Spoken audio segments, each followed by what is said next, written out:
Yo, YouTube, welcome back to another video. Today, got y'all another reaction. We got here's why you don't drive recklessly in traffic. Let's jump straight into it. In Tacoma, Washington, urgently respond through heavy traffic to a massive car crash on the highway. There's a vehicle on fire and a person trapped inside.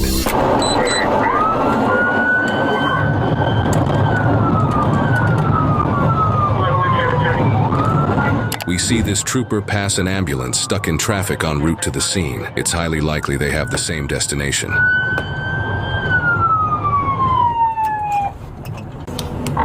323 Tacoma scene. 323 on scene, 719. Once the tow gets here, we're probably going to need to shut the whole road down. The vehicle's parallel. Man, if you guys watching this, just drive safely, bro. This shit is not worth it, especially officer gotta go home and tell your parents what the fuck happened, if you're dead, where you're at, all type of shit. Just drive safe, bro. Third correction, perpendicular.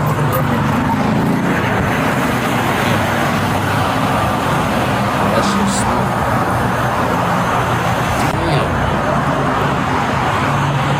Luckily, a good Samaritan named Joe saw the burning vehicle and was able to pull out the person inside. One of those people helping was Joe, who can be seen in this picture. Washington State Patrol said the driver was the only one inside the car. Joe tells us when he noticed there wasn't anyone helping, he wanted to make sure that the person inside the car was okay. What's that? Spinal injuries. You have a blanket?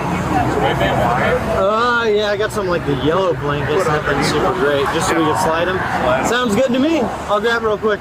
After discovering that the patient is suffering from spinal injuries, the troopers discuss getting a blanket to both support the patient's back and also to use for dragging him further away from the burning car to a safer area.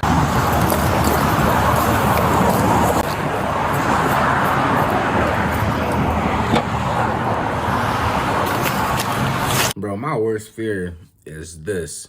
Imagine, like, I know this is highly unlikely, but imagine somebody just come flying down the fucking road. Boom. Just because there's so many dumbasses on the fucking highway driving.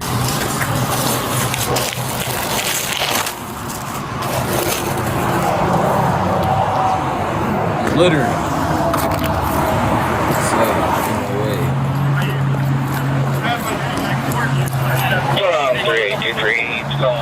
I'm gonna get this coin thing. What's that? I think we're going to leave him here for now. Yeah, he's concerned about C-spine. We can just get him covered a little bit. I don't think there's no signs of like hypovolemia or anything, so probably keep keep an eye on that. Yeah.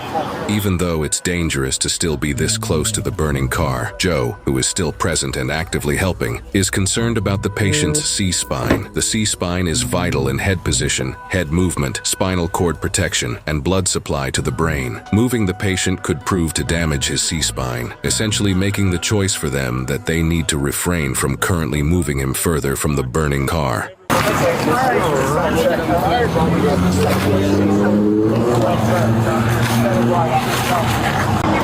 But you just happened upon it, right? Yeah, I just happened on it.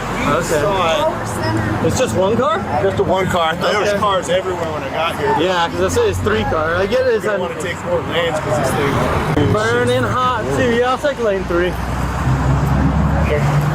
Just so you know, the guy's name was Kenny. Okay. Talking to me, he was admitting fault at the time. Okay. He said he was he was behind a charger, and he didn't see when the charger moved, and then he went right into the divider. Okay. Yeah. All right. Did you witness the collision at all, or did you just talk to him afterwards? Just after it again. Okay. You're good to clear then. This person just explained what happened that caused the crash, which he heard from the patient himself. The patient, we now can identify as Kenny, was cut off by a Dodge Charger. This caused Kenny to quickly move out of the way and unfortunately run into a traffic attenuator, also known as a... So you mean to tell me this nigga cut you off, right? And in order for you to move out the way, you get over another lane. But you don't see this fucking divider? And you was hauling ass, nigga, because your car's on fire. It gotta be crash cushion. Crash cushions are specifically designed to absorb the energy of vehicle collisions to reduce the severity of car accidents. Considering this intentional design and how Kenny's car still managed to violently burst into flames, it's highly likely Kenny was driving at extreme speeds. The fuck did I just say? I literally just said that. I literally just said this niggas had to be hauling ass because your car's on fucking fire. Those things are literally meant to, like he said, lessen the car accident. But this nigga is just hauling ass. Where's 638 up? It looks like I just got a... Maybe just figure out being around from the hospital. Yeah, so the witness back there said he talked to him, said the dude was driving real fast. That's what Charger cut in front of him. He said that he dipped to the left to avoid the Charger and hit the barrier, so. Both of these guys said he was hauling ass. So not clear. Alright, that tracks. He's had prior injuries before with spine and like that big old bump. So I think, I don't know what it is, some kind of device. He says his spine's kind of messed up. Yeah. Well, we won't move him back. We'll wait till nothing on that, so. I was saying that the other day, I was like, why don't they give us something, like a little tiny, just for... Yeah. But I don't even know if that would have, because that battery is on fire, so it's pretty hard sometimes to get. Do not move that nigga. For sure. Another officer makes his way to the scene to help with blocking more lanes of traffic to protect vulnerable first responders and Good Samaritans at the scene. And we're closer to Pacific Avenue. I think we're gonna close all lanes except for lane 1.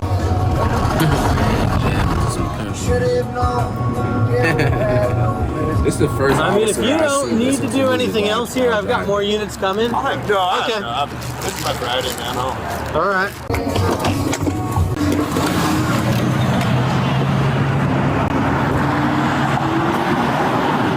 At the time this officer arrives, fire and rescue have just also made their way there.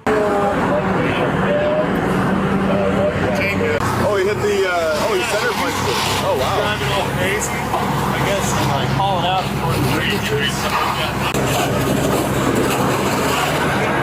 I'm gonna get an action shot for him.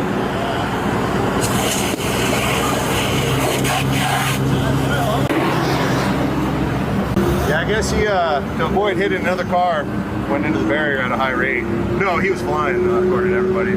But a car, so to avoid, I don't know what lane, he freaking just being crazy. Yeah. Didn't see the car. Sounds like a reckless to me. Yeah. Yeah, there's cars everywhere. I'm like, it must be a multi-car. Then I'm like, oh shoot, it's on fire. Send you another one of all the emergency vehicles here. Out of here. Thank you. Thanks, guys. Since fire and rescue is now present, Joe and other medically inclined Good Samaritans take their leave. Without their help, Kenny would have likely burned alive while trapped inside the vehicle, as you're about to hear a surprising detail about him from one of the officers. So it sounds like he had only hand controls and stuff like that, and he had to have an automatic transmission, so he said previous spinal injuries. He might not have had use of his legs from the get-go.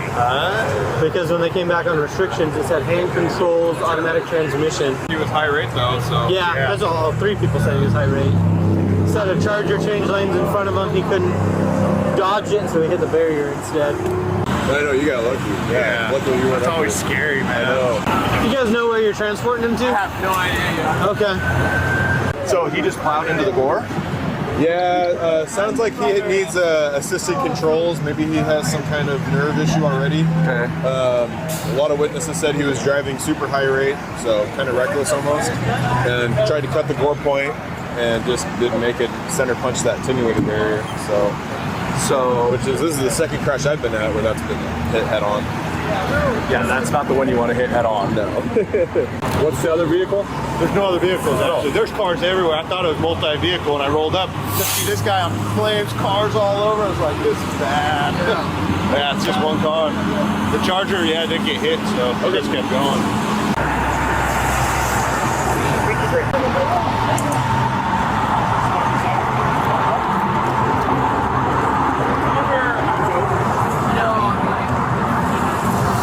While he did suffer from serious injury, Kenny did survive the incident. He was cited for driving too fast for conditions and fined $196 for it. He is innocent until proven guilty in a court of law. See how a squad car engulfed in flames is bizarrely connected to a cop and the sheriff's wife. Let me get this rifle out.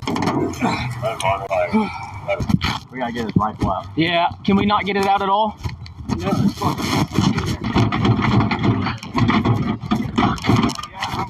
If the fire becomes worse with weaponry in the car, it can cause the rifle rounds to become hot enough to ignite. Damn, I know that.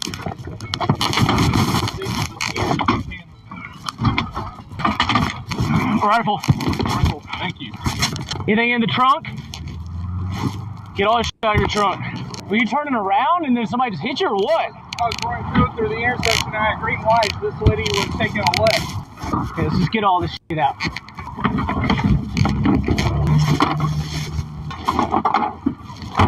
All right, let's get back.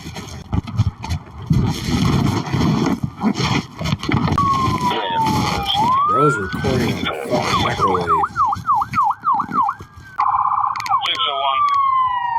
Let me see your hand. I think it's just my pinky. It might be just my ring finger slippage, but that was But where swollen up. is that? Just the cut right there on the pinky? I think so. Hit your head at all? Yeah. Let's get back. As far as I remember, I had a green light. Cleared the intersection, but this lady was coming up. She was about to take a left-hand turn. I tried to cut right. She tried to keep going, ran right into me, and I freaking T-boned her driver's side. Initial reports indicate that the officer was involved in a car crash with a woman in an intersection. Thankfully, the officer only has one very minor injury. However, you'll soon see the woman involved in the crash doesn't share the same fate. Were you the only one in the car, ma'am? Yeah. Are you injured anywhere? Nope. You hurt anywhere? Nope. How's your foot? Oh, my foot's good. Oh, well, you got... What do you mean not injured? What's the blood? Oh. Well, yeah. Yeah, you cut it down there on the floorboard. Yeah. Oh, sorry. You got trauma shoes on you? Yes, sir, I do. We're gonna cut that. Is that okay? No? No. You like them jeans? I really need to look at it, see how bad it is. Can't tell if you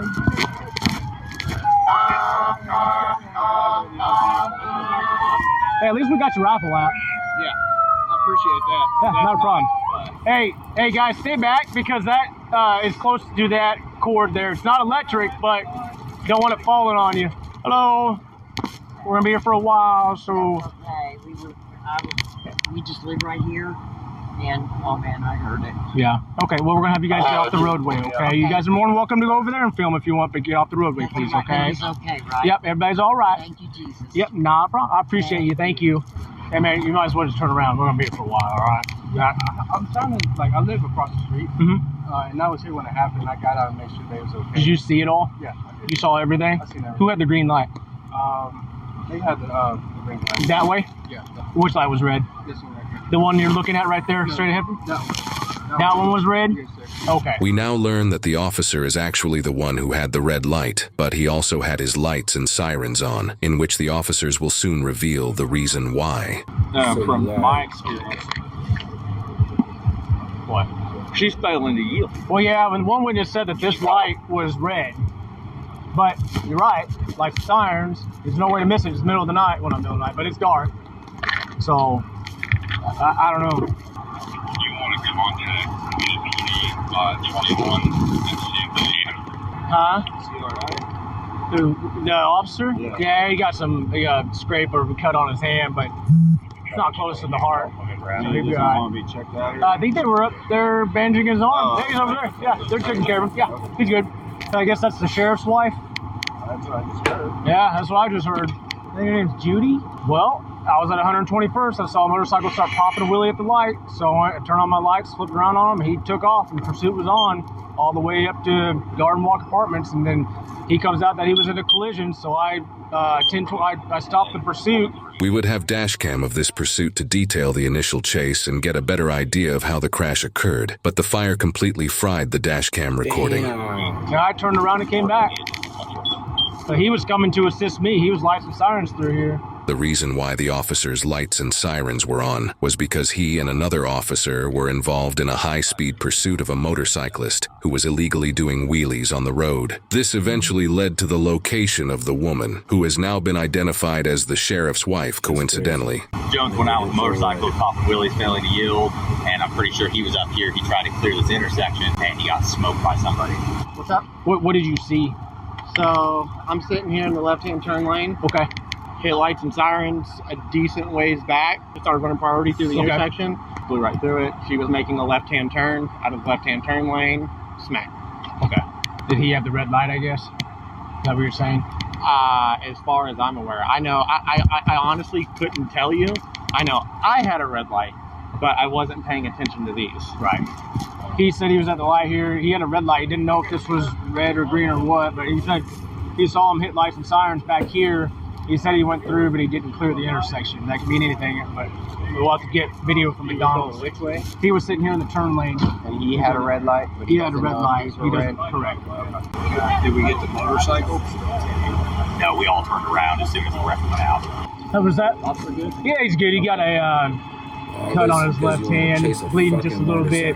Nothing gushy or anything. Why are Freaking you chasing motorcycle. motorcycles? Let them nigga crash and kill themselves. Like, bro, you're not catching a nigga on a motorcycle. Stupid stuff, but I'm more pissed off that he caused this. Yeah. If it weren't for him being stupid, this would have never happened. While the unidentified motorcyclist unfortunately got away, he or she was the main reason this crash occurred. While the sheriff's wife did seemingly get a nasty cut on her ankle, she presumably was not in any critical condition, fortunately. We exclusively obtained this never-before-seen video from Kuwaita Police Department. The department's support staff that released the video had their email address across the center of the video. To protect that staff member from abuse, we've blurred their email address. Okay, W. I didn't peep the bullshit. If y'all enjoyed that one, go ahead and like, comment, subscribe. Catch y'all next one. We out.